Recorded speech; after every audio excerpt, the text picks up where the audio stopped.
Rain, rain, go away. Come again another year. Sana po tumigil na yung ulan. Naging parang ilog na yung aking palayan. Maging itong aking palaisdaan ay natitibag na sa dami ng tubig.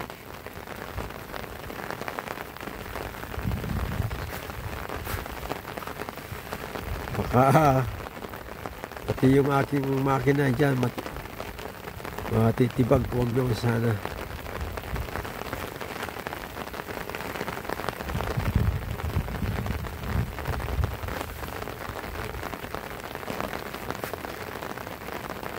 Pero gusto lang ilog na yung yung aking palayan. Lubog na, yung banda ron na lang hindi lubog. Maging dito, nakita na rin yung tubig dito. Ito yung aking Vietnam rice, lubog na rin.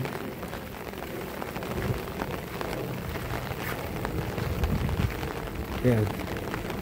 Nagdugtong na yung tubig din eh. Dati walang tubig dito.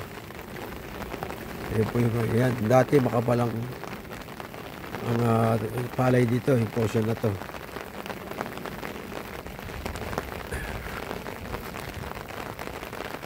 Kapag hindi pa tumigil ang ulan, napipilitan akong ipapump ko itong na to. Doon, sa dulo doon, ipapump ko. Kukunin ko yung makina ko dyan, yung patubig. Ipapump ko. Kung ganito lang sana, ayan. Parang litaw yung ng dulo ng palay. Okay lang yan. Kaso, yung doon, parang ilog na, Hindi na makahinga yung palay. Mamamatay na yan.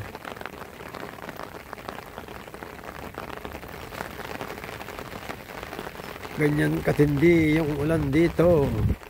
Maging sa ibang mga lugar, mas matindi yung lubog kaysa dito. Bandang Makabebe, Masantol, Minalin, Palit, may Bulacan, yan, mga lubog na yan. Pag tumigil ang ulan, sandali lang naman maalis itong tubig na to. Kung ganito lang yung ulan, kahit magdamag, paambon-ambon na ganito, okay lang. Pero yung matindi yung buhos ng ulan, daming malulubog na lugar.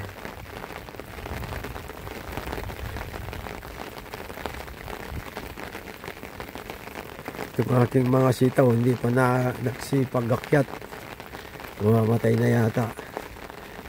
Yan po mga sitaw yan, nilagyan namin ng yan. Mga sitaw yan.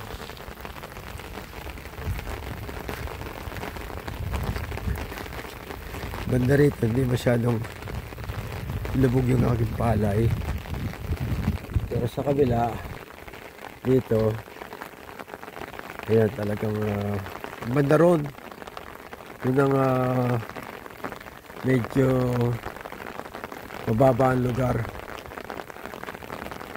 Hindi natansya ng loader operator na mas mababa yun.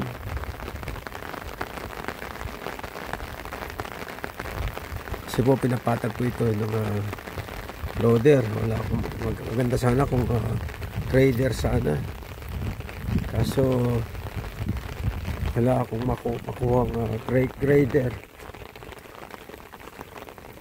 Halos maubos yung 100,000 ko sa pagpapatag dito sa aking lupain.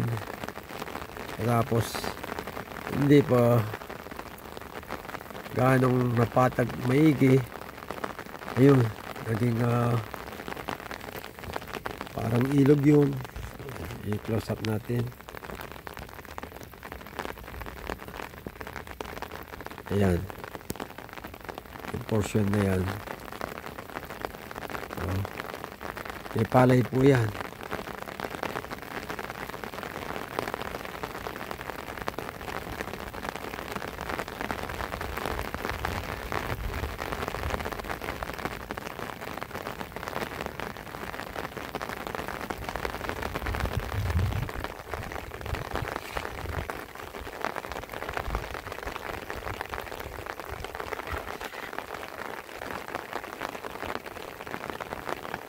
Ayun yung aking deep well irrigation kung saan ako nang galing kanina. Ito naman yung sinabog kong Vietnam rice.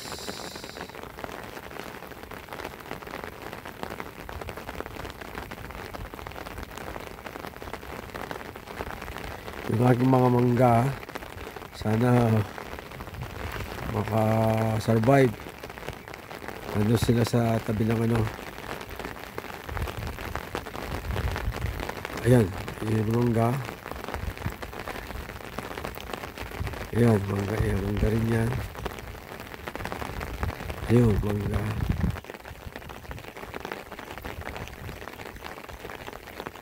Ayun, mangga rin yan. Ayan, sa dulo, ayan po yung isa kong deep well irrigation. Yan ang kukunin kong makina para pang sip-sip dito sa tubig. Papump siya para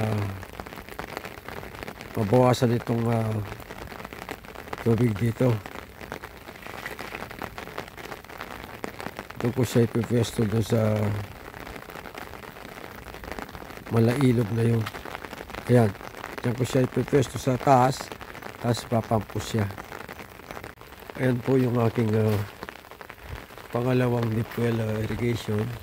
Itong makina na ito, siya kung dadalhin doon para sipsipin yung tubig na yun. Kasi yung nasa taas mas mabigat, mas malaki yung makina ko dyan sa taas sa may swimming pool. So, itong daan ko nasira na rin. Kaya yung sasakyan ko handa na lang sa taas. Yung iniiwan. Yung mga talong, mabuti na lang.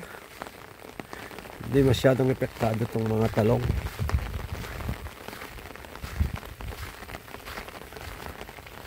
Mataas naman itong lugar ng mga talong. Mga talong guys. Ayan po. Kanina nag-harvest kami ng siling labuyo. Ayan. Siling labuyo at siling dagul. Siling haba. Siling panigang. Ito naman yung mga talong. Siguro after meron ng bulaklak ito kakaroon na rin ng bunga ito. Ito malayong malubog kasi mataas ng lugar na to. Yun lang mababa yung ilog na yun. Balak ko nga bumili ng kahit 1,000 pirasong tilapia na fingerlings dyan, yung malalaki na. Ibubulos ko na sila para meron kaming papadwasan diyan maliban doon sa pispan.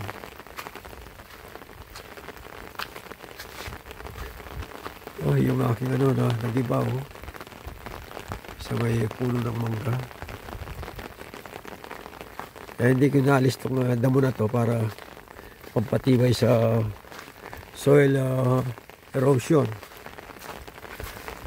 Ito, meron din akong dalawang mangga rito sa taas. Ayan, tsaka ito.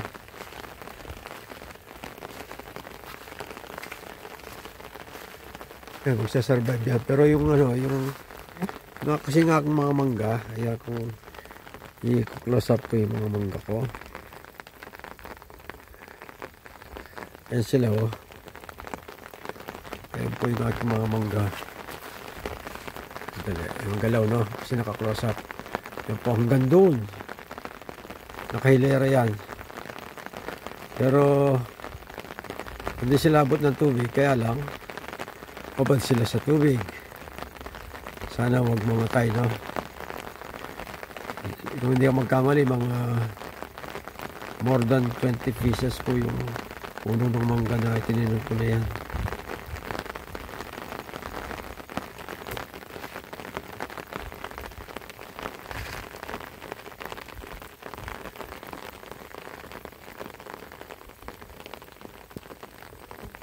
Oh, yan.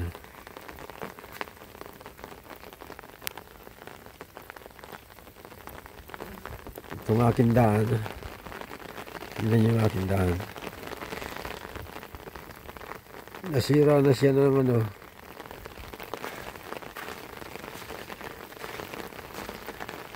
Yung daloy ng tubig. Yung tubig ulan. Ayan. Nakulkol. Baka ako matalabo dito. Ayan, nakulkol siya. Ayan, dito. Ayan, nagmumula dito yung tubig. Ayan, diyan ko na lang nilalagay yung aking sasakyan para safe siya.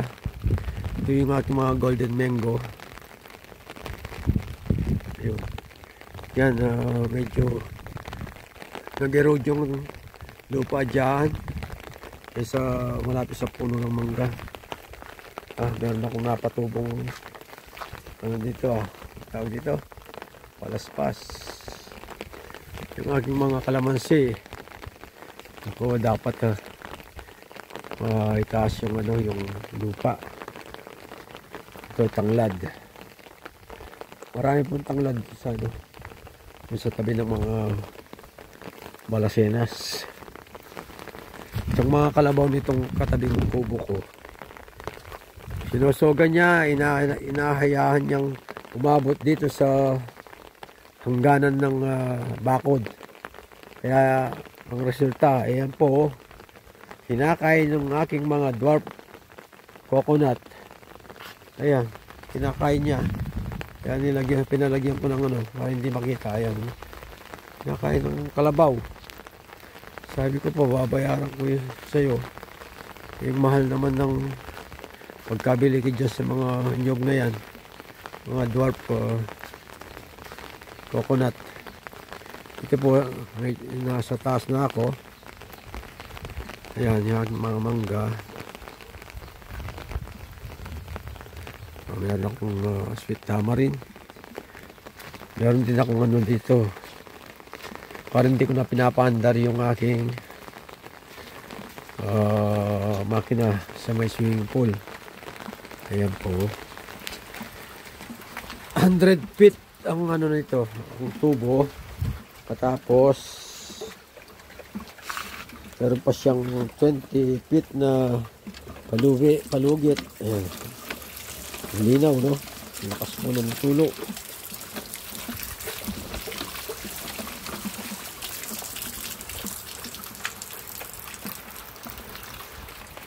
Yun ang ating mga kalamansi. Meron din akong pinya. Ayan. Yung aking pinya, kaya lang hindi pa nagambulan. Masyado siyang, marami silang damo. Yun po yung aking mga golden mango. Yung isa na yun, yung maliit, yun po ang unang namunga. Pero itong taon na to hindi siya namunga. Yung namunga yung dalawa, yung gitna at saka yung dulo road. Yan po yung entrada ng aking lupa. Meron akong munting kubo, mataas mangga. Yan po yung aking swimming pool, hindi na nagagamit. Nakapalibot yung aking mga bantay na aso dito. Merong aso dyan, merong dalawa doon sa kubo, meron sa ilalim ng mangga. Ayan po yung tubo niya, yung kulay din na yan. Yan ang ito dyan sa swimming pool. Ayan, meron din aso doon. Ayan po yung aking kubo. Meron din akong malunggay, yung mahaba. Ayan o, mahabang bunga. Ayan.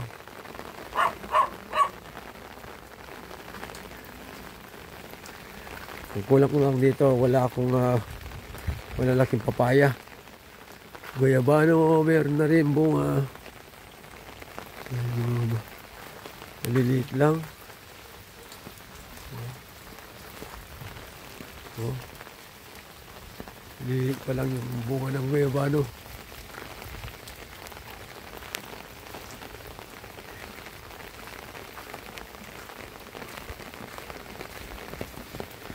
Ang aking mga manok. Asan na? Ganito pag tagulan. Marumi.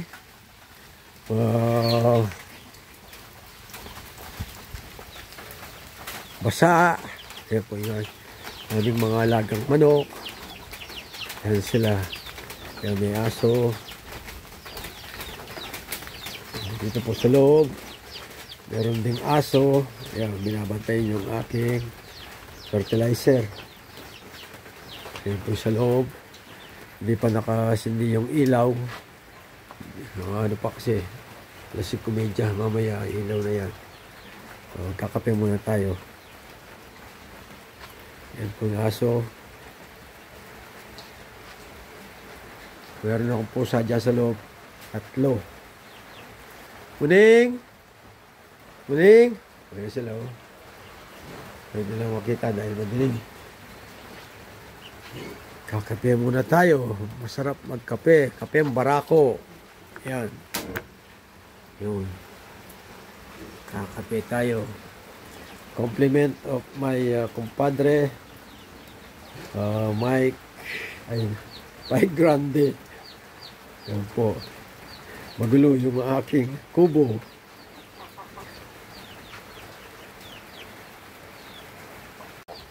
Ayan po, umilaw na yung aking solar light.